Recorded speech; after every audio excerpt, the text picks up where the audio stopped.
You're talking about your boss calling you on your personal phone and berating you. And when did that start? Well, that started right after when I said, we have made over 300 plus airplanes. We still don't know how to put the load and cell. What I mean by that, if you build in an airplane, build in a house, it's like, put in the foundation.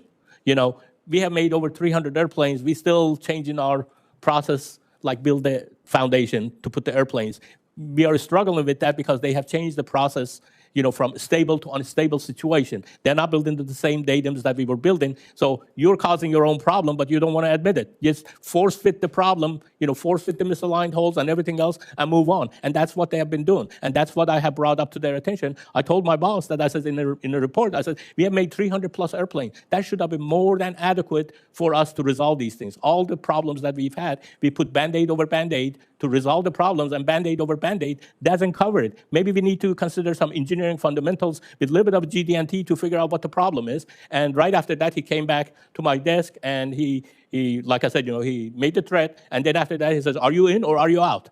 Meaning what? Are you in and are you out with Boeing? Are you going to be a good citizen and keep your mouth shut? Was that the implication? That's how I can interpret that. He would walk by me, and he said, you better, then he said, I want you to write it in writing. Tell me, are you in or are you out?